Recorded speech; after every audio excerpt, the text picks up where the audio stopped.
네, 오늘 우리 삼성전자에 대한 주가는 마이너스 1.43%로 참 아쉬운 모습을 보여줬습니다. 자, 어제도 이 단기 저점을 깨는 모습을 보여줬는데 오늘 장중에 좀 반등이 오나 싶더니 다시 한번 7만 원을 깨고 6만 9천 원으로 장 마감을 했단 말이죠. 자, 지금부터 우리가 좀 어떻게 해석을 해야 될까요? 과연 삼성전자 같은 경우는 결국에 앞으로 우리가 결국 삼성전자에 대해서 제가 계속 여러분들께 반복적으로 말씀을 드리고 있는 게 미장이나 글로벌 시장의 흐름들에 따라서 주가의 가격이 결정이 된다. 결국 삼성전자가 계속해서 개별 종목으로 볼 때 뭐 D램 가격이나 HBM의 현재 진행 상황이나 그리고 반도체 사이클에 대한 부분이나 앞으로 3분기, 4분기 매출이나 영업이익 이 모든 걸 고려를 해볼 때 사실 이렇게 주가 흐름이 나오면 안 되거든요. 그런데도 불구하고 자, 우리나라 국장이 문제다라는 말들이 있잖아요. 결국에 지수가 빠지면 어쩔 수가 없는 건가 봅니다. 그리고 우리나라 지수도 이 글로벌 시장과 미국 시장의 흐름에 따라갈 수밖에 없는 그런 현실이기 때문에 지금부터 이런 탑다운 전략의 이런 글로벌 시장 그리고 미국 시장의 흐름들을 우리가 파악하고 여기에 따라서 우리가 대응을 하는 게 가장 중요한 부분이겠죠. 자, 오늘 이 수급을 좀 보면요. 외국인들이 다시 한번 이렇게 매도세가 강하게 나가는 모습을 보여주고 있습니다. 그리고 기관계에서도 어제보다는 아니지만 그래도 순매도가 좀 나가는 모습을 보여주고 있는데 자, 그러면 이 창구별로 한번 보도록 할까요? 자, 보시는 것처럼 좀 더 크게 해서 제가 보여드릴게요. 자, 우리나라 기관계에서는 이 삼성증권에서 이렇게 힘들 때 좀 같이 좀 도움을 주는 게 아니라 같이 이렇게 이해는 합니다. 어쨌든 골드만삭스나 메릴린치, 시티그룹, JP모간, 그리고 맥커리 현재 이렇게 보시는 것처럼 이 외국 창구들에서 매도세를 이끌어냈다. 자, 그럼 외국 창구들에서 매도세가 왜 이렇게 더 가중이 되었느냐?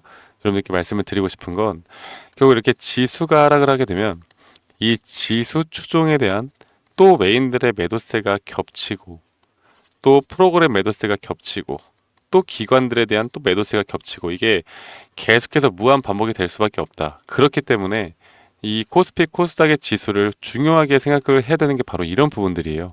자, 그러면 앞으로 반등이 언제 올까?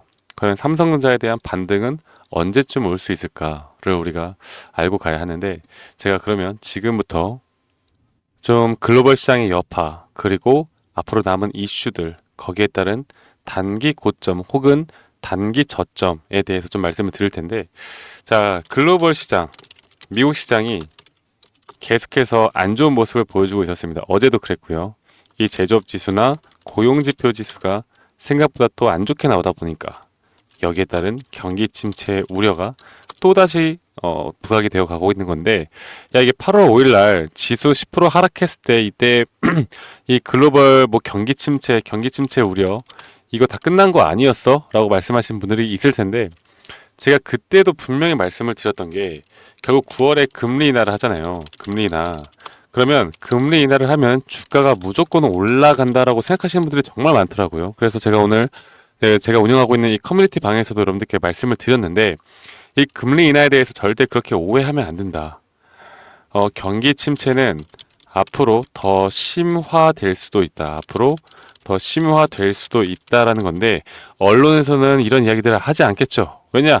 개인들의 이렇게 하락을 만들어줄 때 개인들이 물량들 안 받아주니까 이렇게 절대로 말 안 합니다. 자, 보도록 할게요. 제가 어제 나스닥 지수에 대한 부분들부터 좀 먼저 말씀드리겠습니다. 현재 여전한 침체 공포로 이 S&P 500과 나스닥이 또다시 하락 마감을 했고요. 현재 뉴욕 증시 주요 3대 주가 지수가 혼조 마감을 했습니다.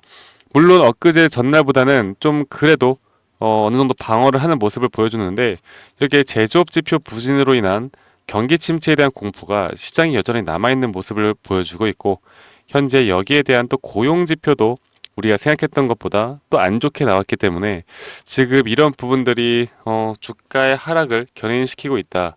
그러면 이 9월 금리 인하가 0.25bp 혹은 0.5bp 아마도 이렇게 빅스텝으로 인한 0.5bp 인하까지도 지금 생각을 해볼 만하다라고 생각을 해요. 그런데 일반적으로 금리 인하를 처음 할 때 이렇게 빅스텝까지는 하지 않거든요. 자, 그러면 기준 금리 인하가 시행이 될 때 어떤 흐름이 나올지에 대해서 먼저 보도록 하겠습니다. 자, 우리가 역사적인 경제 흐름들의 패턴을 보면은 우리가 조금 더 확률이 높은 자리를 찾을 수가 있겠죠. 자, 2000년도에도 6.5%에서 2004년도까지 1.25%까지 금리 인하를 했던 기업, 그리고 2006년도 5.25에서 2008년도 0.25까지, 그리고 2018년 2.5에서 그리고 그 이후에 2020년도 이후에 다시 한번 금리 인하를 하는 그런 시기까지 이렇게 흐름들이 있는데 그때마다 지수가 좀 어떻게 변했는지 좀 보도록 하겠습니다. 자, 이 시기인데요. 이렇게 급락이 나옵니다. 와, 이건 내가 생각했던 거와는 좀 다른데 우리가 코로나 때 금리 인하하면서 주가가 올라간 거 아니에요? 라고 물어보시는 분들이 많은데요. 제가 정확하게 좀 설명을 해드릴게요. 자, 코로나 때 여러분들 코로나 때 이때거든요. 좀 이거를 좀 크게 보여드릴게요. 이때거든요. 이때부터 주가가 엄청 올라갔거든요. 그 금리가 여기에서 자 보면은 그때는 고금리가 아니었습니다. 오해를 하시는데 그때 금리 인하를 1%, 2%대에서 점차 더 거의 0%대까지 내려왔던 거지 6.5%대에서 갑자기 금리 인하를 하면서 코로나 때 이렇게 주가 상승했던 게 아니라고요. 여러분들이 잘 아셔야 돼요. 그 지금 가장 닮아 있는 건 바로 2000년대와 2006년도 때를 생각을 하셔야 됩니다. 이때 이렇게 경기 침체 우려로 금리 인하에 대한 이슈로 주가가 하락을 했습니다. 그러면 우리가 지금부터 어떻게 해야 되겠습니까? 그러면 지금부터라도 내가 지금 이거 다 팔고 떠나야 되느냐? 이렇게 말씀하신 분들 분명히 있으시겠죠. 자, 그러면 좀 더 디테일하게 한번 보도록 합시다.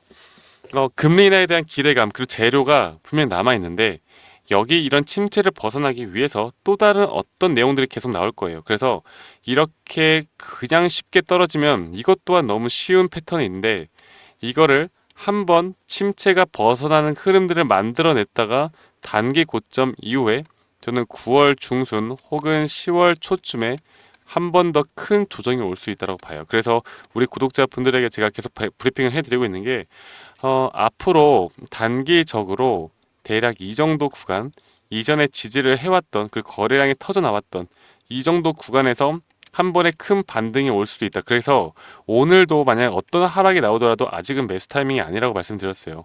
이 매수 타이밍에 대해서 제가 좀 더 나중에 타점이 확실하게 나올 때 여러분들께 알려드릴 거고 그 단기 고점이 그럼 어디까지 나올까를 우리가 고민을 해야 되는데 이 부분은 사실 지금 예측하기는 쉽지가 않아요. 근데 제가 개인적으로 볼 때 이전의 고점 단기 고점 구간을 맞고 떨어지던 아니면 여기를 한번 뚫고 떨어지던 이 정도 구간까지는 갈 것이다라고 생각합니다. 그래서 그 이후에 우리가 삼성전자를 앞으로 어떻게 끌고 가야 되는지에 대해서 말씀을 드려보자면 단기적으로 상승은 한 번 더 남았다. 이게 거의 파이널 상승이라 보고 있고요. 여기에 대한 고점 신호를 정확하게 파악하는 자가 앞으로 현금화를 준비를 해 나가면서 예수금을 준비해 나가면서 그 경기 침체에 대한 우려로 주가가 하락을 할 때 눌림목에서 또다시 우리가 타점을 잡을 기회를 만들어야 한다라고 제가 말씀을 드리고 싶네요. 아시겠죠, 여러분들? 그래서 아직까지 단기적으로 지금 손실이 크게 나신 분들이라도 기회는 분명히 있습니다. 그 기회를 지금 만약에 어제 오늘 매수하신 분들 야 너무 잘 잡았다 이거 10만 전자까지 다 팔면 안 되겠다라고 생각하시면 정말 위험해요. 앞으로 이런 대응을 통해서 더 크게 수익을 볼 수 있는 구간들을 우리는 만들어낼 수 있는 겁니다. 아시겠죠, 여러분들? 그래서 제가 이거를 한 번 더 좀 말씀을 드려보자면 제가 이렇게 커뮤니티 방에서 여러분들과 함께 박프로와 함께 이렇게 공유를 해드리고 있고 여러분들이 꼭 아셔야 되는 내용들과 이 삼성전자에 대한 타점들을 이 방에서 제가 공유를 해드릴 거니까요. 여기에서 앞으로 저 박프로와 좀 함께 해 나가고 싶으신 분들은 010-2011-9671로 저에게 삼성 입장이라고 문자 한 통 주세요. 그럼 제가 이 방에 대한 링크와 앞으로 어떻게 들어오실 수 있는지 알려드릴 건데 만약에 커뮤니티가 좀 어렵다라고 하시는 분들은 제가 문자로도 실시간 장중에 나오는 타점에 대한 부분들이나 여러분들이 꼭 아셔야 되는 내용들을 다 공유를 해드릴 겁니다. 아시겠죠? 그러니까 굳이 안 오셔도 문자 남겨놓으시면 제가 도움을 드릴 거니까요. 여러분들이 저한테 해줄 만한 건 해주시는 건 바로 구독과 좋아요 한 번씩만 눌러달라. 제가 이렇게 좀 말씀을 드리고 싶네요. 아시겠죠, 여러분들? 자, 지금 제가 이렇게 여러분들께 말씀을 드리는 것처럼 지금 이 구간에서만큼은 이런 식의 대응을 통해서 앞으로 우리가 이런 전략을 끌고 나가는 게 얼마나 중요한지에 대한 부분들을 한 번 더 좀 강조를 드리고 싶습니다. 아시겠죠, 여러분들? 그래서 결국 돈을 버는 게 뭐예요? 돈을 번다라는 건 우리가 이런 타점을 잘 잡아 나간다는 거고, 이 타점을 우리가 어떻게 잡아요? 결국 가장 기본 원칙이 쌀 때 매수, 비쌀 때 매도 아니겠습니까? 이 비쌀 때 매도를 우리가 어떻게 하는지가 가장 중요한 부분이고, 이런 부분들을 제가 우리 구독자님들과 함께 해 나갈 거니까 여러분들 너무 앞으로 걱정하지 마시고, 오늘 이렇게 하락이 나왔고 그러면 저는 오늘 저녁에 새벽에 잠을 못 자고 이 미장 분석을 또 해 나갈 텐데, 이 미장 분석에 대한 부분들은 내일 오전에 여러분들께 정리를 해서 브리핑을 좀 해드릴 거고, 내일 장을 좀 어떻게 바라봐야 할지에 대해서 말씀을 드릴 거고, 또 삼성전자뿐만 아니라 앞으로 이 반도체 그리고 현재 우리나라 주도 섹터를 이끌어 나가고 있는 게 또 제약 쪽이 상당히 좋은 힘이 나오고 있거든요. 오늘 유한 양행이 또 어느 정도 조정이 나왔는데, 이 유한 양행에 대한 타점도 좀 같이 보고 있습니다. 그래서 이 커뮤니티 방에서 제가 우리 구독자분들에게 이런 모든 것들을 좀 다 공유해 나가면서 우리 구독자분들과 함께 해 나갈 거니까요. 여러분들 놓치지 말고 저와 함께 앞으로 이런 주식시장 같이 좀 이끌어 나가시면 좋은 결과가 있을 거라고 생각합니다. 여러분들 제가 원하는 거 뭐라 그랬어요? 구독, 좋아요 한 번씩만 꼭 눌러주시고 오늘 하루도 마무리 잘 하시고요. 저는 다음에 또 더 좋은 영상으로 인사드리도록 하겠습니다. 감사합니다. 박프로였습니다.